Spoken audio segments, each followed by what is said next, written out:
2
आज आप सब यहाँ पर हमारे देश की आजादी का 79वीं वर्षगांठ मनाने के लिए उपस्थित हुए हैं। रहे आजाद तिरंगा, रहे आबाद तिरंगा, रहे आजाद तिरंगा, रहे आबाद तिरंगा।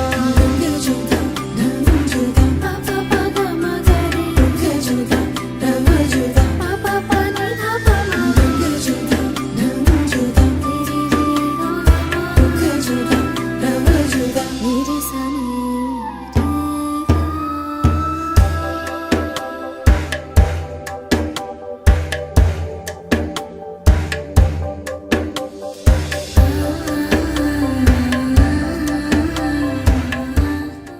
आप वरिष्ठ पत्रकार, संस्थापक एवं प्रधान संपादक 4 PM फिल्म निर्माता संजय शर्मा देश के वरिष्ठ पत्रकारों में से एक हैं और पिछले 35 वर्षों से अधिक समय से सक्रिय पत्रकारिता से जुड़े हुए हैं। उन्होंने राजनीति विज्ञान में MA तथा LLB की शिक्षा प्राप्त की।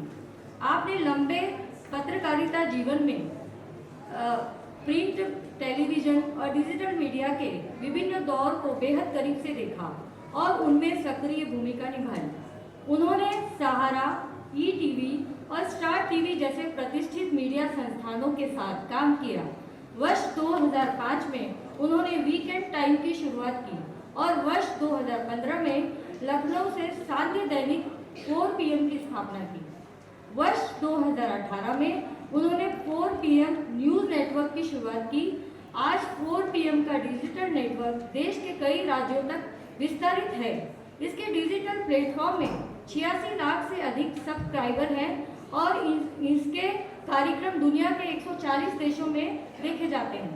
संजय शर्मा की पत्रकारिता की पहचान जन सरोकार, लोकतांत्रिक मूल्यों और संचार के क्षेत्रों में उनके लंबे अनुभव के कारण उन्हें देश विदेश के विभिन्न मंचों पर अपने विचार रखने के लिए आमंत्रित किया जा रहा है।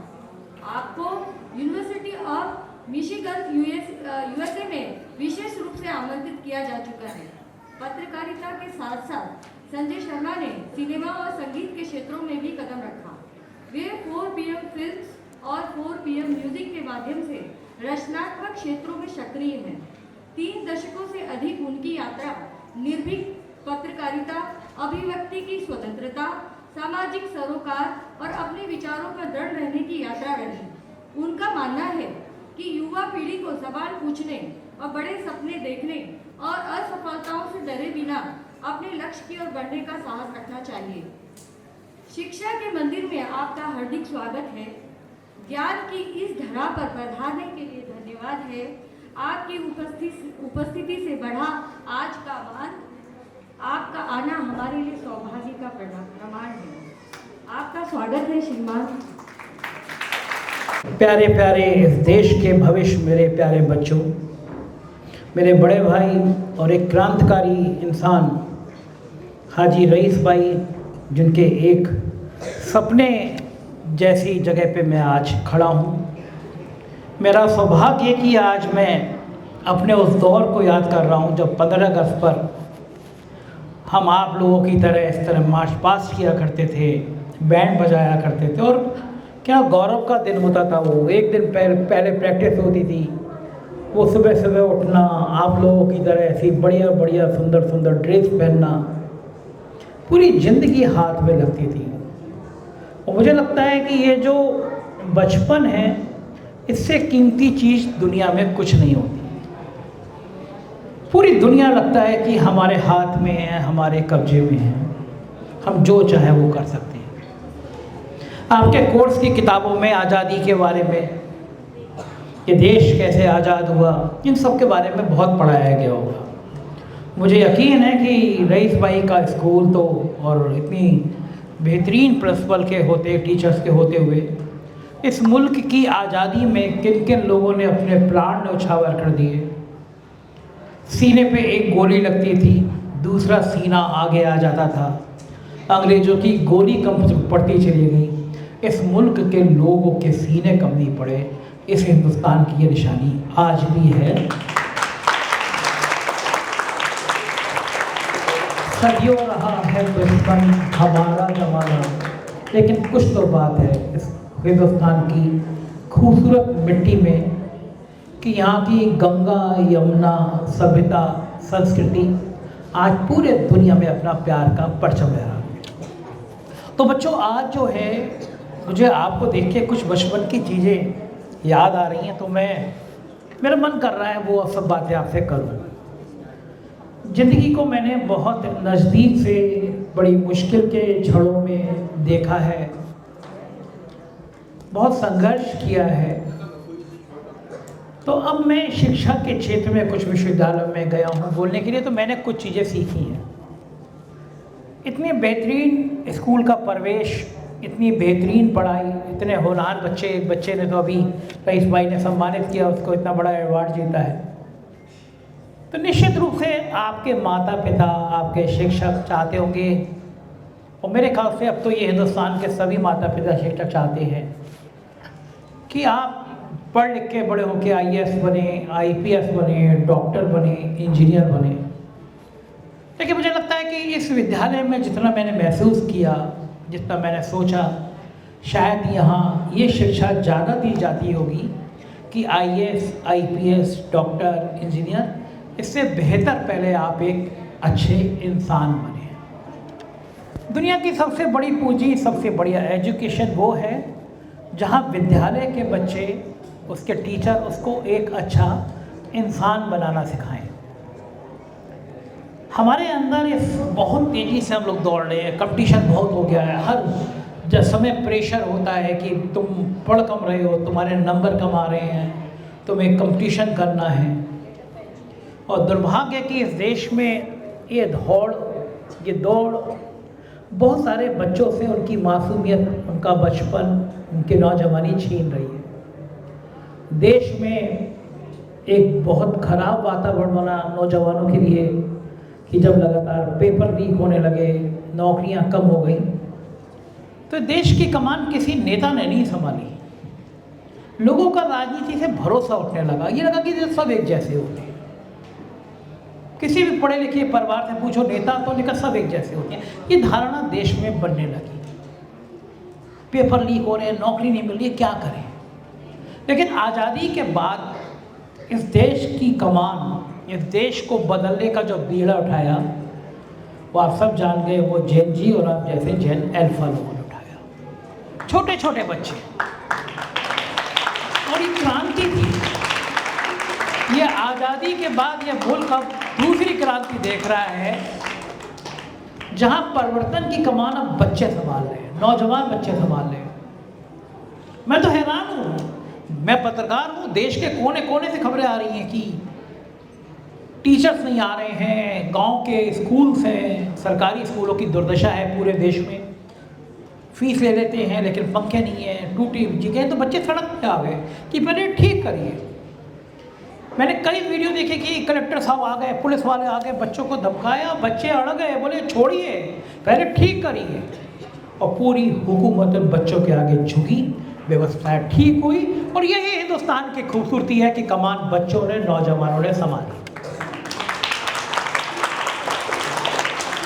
ये इस देश की खूबसूरती को और आगे आगे ले जा रहा है।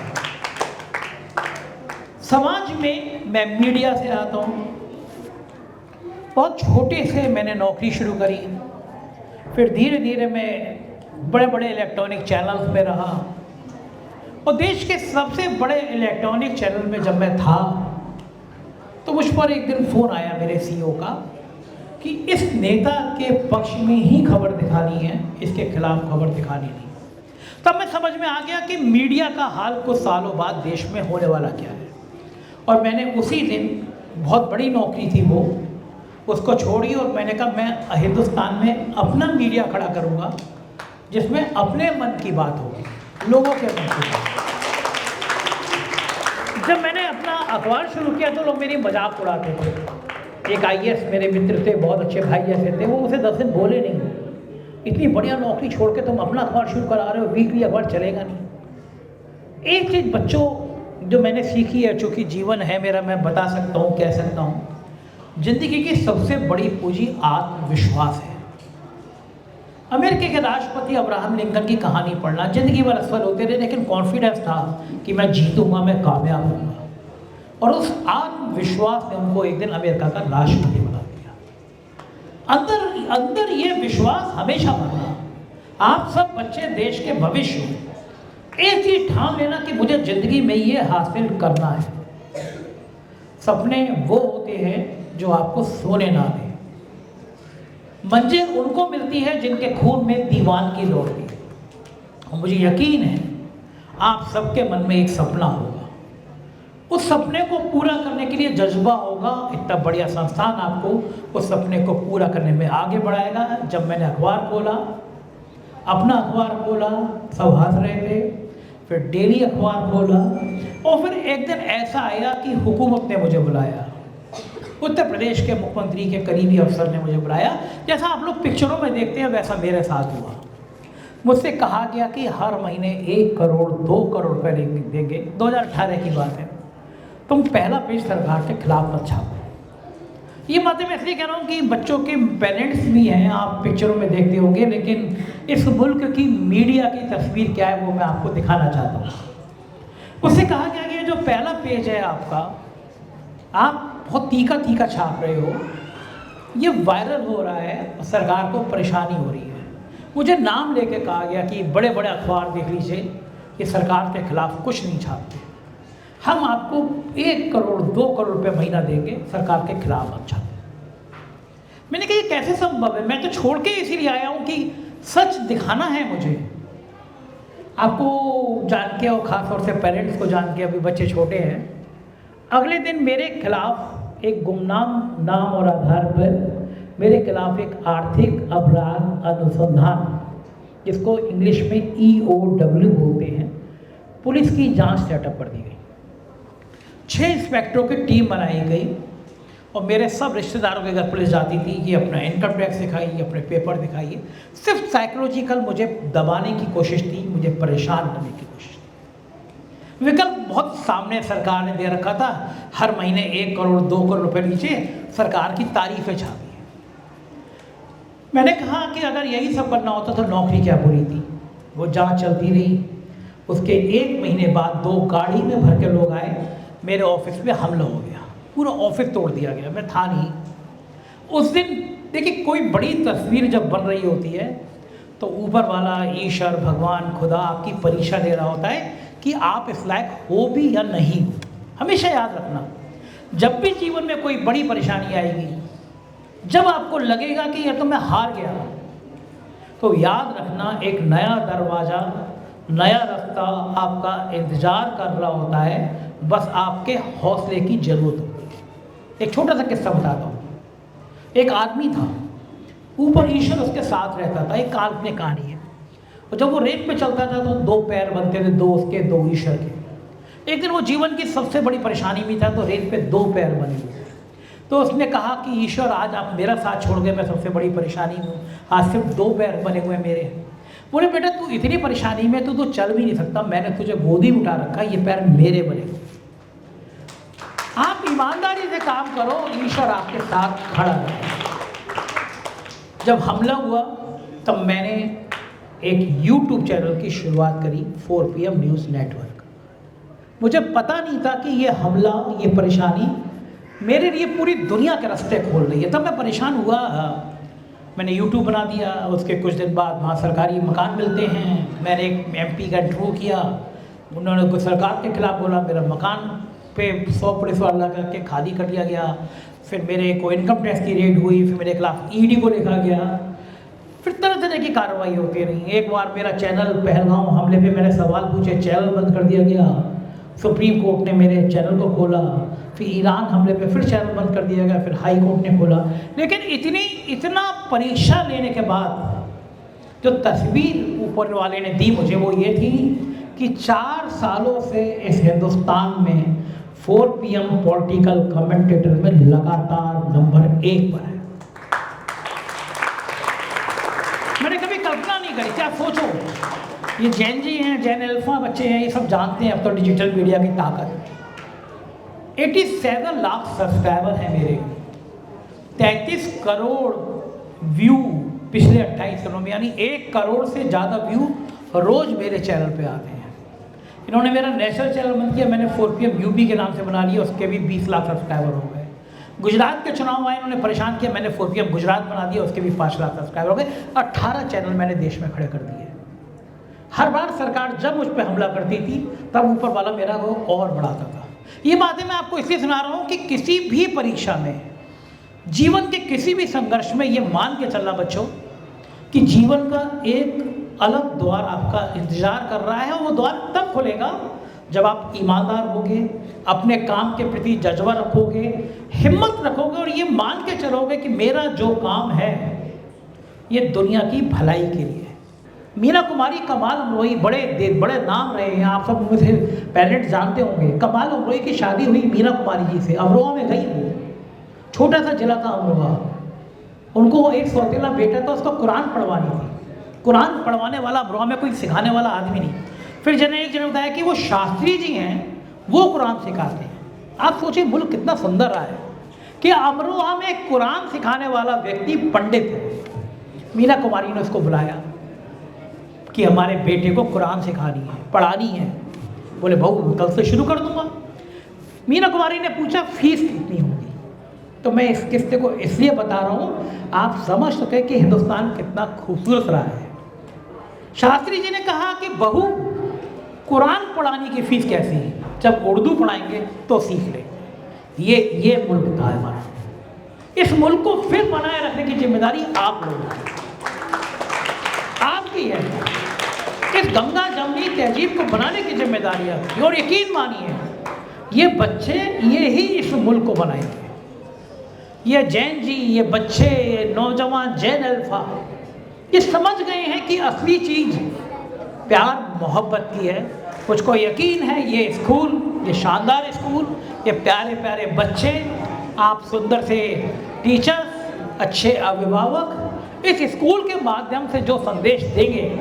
रईस भाई इतनी छोटी से जिले से उठ के बम्बई आया और इतना बढ़िया स्कूल बना दिया। एक जज्बा था रईस भाई के दिमाग में, सपना था कि मुझे यहाँ पे काम करना है। कोई और होता तो बिल्डर बनाता, स्कूल में बहुत मुनाफा नहीं था, लेकिन ये मुनाफा नहीं, ये बच्चों की नींव है। और एक मैं हमेशा कहता हूँ, बच्चियों को बेटों से ज़्यादा पढ़ाइए। जब बच्चियाँ पढ़ लिख जाती हैं तो पूरे घर और पूरे समाज को मजबूत करती हैं।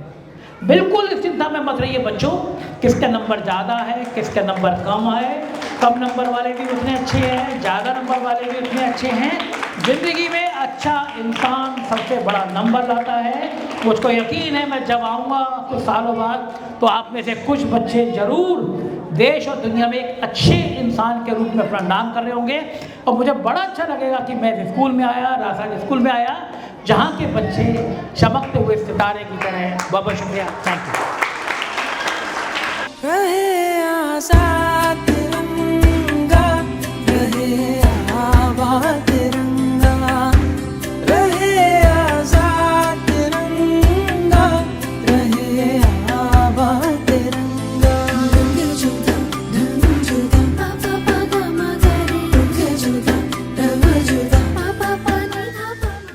आज इस महफिल में आए हुए हमारे चीफ गेस्ट जनाब संजय शर्मा जी, मैं आपका दिल से बहुत शुक्रिया अदा करता हूँ।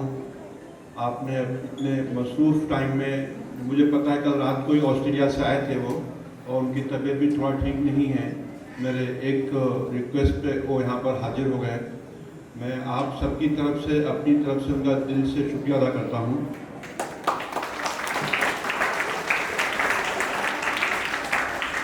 और जो बातें उन्होंने आपको बताई बाकी बहुत दिल को छूने वाली थी और दिल से निकली हुई बातें थी उनकी। और आज के दौर में जो माहौल चल रहा है हमारे मुल्क का, वो रियल में ही वो फाइटर हैं। आपके लिए, हमारे लिए वो जो जिस तरह से लड़ाई लड़ते हैं वो काबिल तारीफ़ है। मैं उनके इस जज्बे को सलाम करता हूँ, क्योंकि जर्नलिज्म को आज हमारे डेमोक्रेसी का चौथा पिलर कहा जाता है, जो लगभग पूरी तरह से खत्म होता नज़र आ रहा है। ऐसा मतलब ऐसे माहौल में अगर कोई इतनी हिम्मत करके लड़ाई लड़ता है तो बहुत बड़ी बात है। हमको ऐसे सब लोगों की कदर करना चाहिए, उनके लिए उनकी जो लड़ाई है उसको एप्रिशिएशन करना चाहिए, उनका साथ देना चाहिए।